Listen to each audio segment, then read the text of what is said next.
हमारे त्योहार सच्ची खुशियों का आधार। ओम शांति।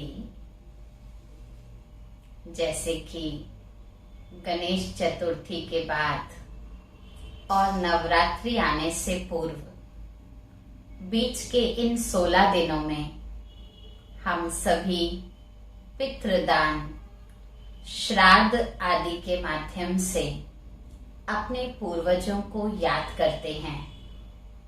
हमारे पूर्वज जिनके साथ हमारा इस जीवन यात्रा का सफर रहा और इस सफर में जो भी हमारे बड़े बुजुर्ग, साथी, संबंधी हर कर्म में हमारे सहयोगी बनकर रहे, उनके दिए हुए कर्म की श्रेष्ठ प्रेरणा के भाव से हम इन 16 दिनों में तिथि तारीख के अनुसार उनके प्रति श्राद्ध करते हैं, अर्थात ब्राह्मणों को बुलाकर भोजन कराते हैं, अन्न दान देते हैं, वस्त्र दान देते हैं।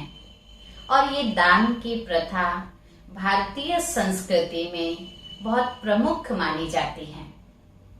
वास्तव में पौराणिक गाथाओं में एक बहुत सुंदर व्याख्या आती है कि दानवीर कर्ण जब मृत्यु के उपरांत ऊपर पहुंचे और जब वो भोजन पर बैठे तो उनकी थाली में रत्न, हीरे, स्वर्ण आदि थे, जबकि दूसरों की थाली में भोजन आदि था।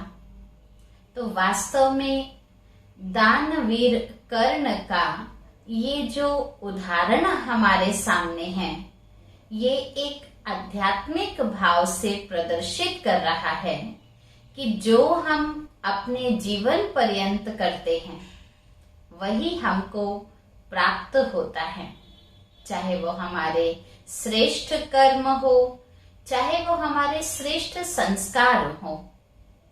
तो आने वाले अमावस से पूर्व ही, अभी भी कुछ समय है, हम ये ध्यान कर लें कि हमारे जीवन की श्रेष्ठता हमारे श्रेष्ठ कर्मों से है। क्या हमारे कर्म इतने उत्तम, इतने श्रेष्ठ, इतने महान हैं जो हम अनेक आत्माओं से उस श्रेष्ठता की रिटर्न में उम्मीद रख सके? जो करेंगे सो पाएंगे। तो क्यों ना हम जीते जी ही क्षमा भाव का दान करें, रहम भाव का दान करें, सहयोग का दान करें। इन श्राद्धों को पूर्वजों के लिए विधिवत जैसे हम ब्राह्मणों को भोज कराते हैं भले ही कराइए, लेकिन इसके साथ मन में अपने साथी संबंधी जिनके साथ अभी भी वर्तमान में हम रह रहे हैं, क्यों ना उनके प्रति क्षमा भाव बनाए रखें। कोई भी अगली पिछली बात हो गई हो, क्षमा दान दे दें, रहम का भाव पैदा करके रहम दान दे दें। कुछ उनसे माफी मांग लीजिए, कुछ अपनों को माफ कर दीजिए।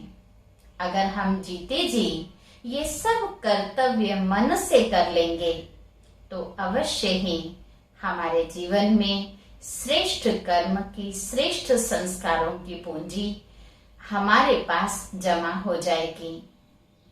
ऐसी ही अमावस यदि हम मनाएंगे तो अवश्य ही हमारे पूर्वज हमें देखकर अत्यंत प्रसन्न होंगे। तो आइए इस अमावस को, इस पितृदान के सफर को केवल भोजन दान, अन्न दान या केवल वस्त्र दान तक सीमित मत करिए। दिल से सबको क्षमा दीजिए, दिल से सबके प्रति शुभ भाव रखिए। ऐसी अमावस मनाएं। ओम शांति।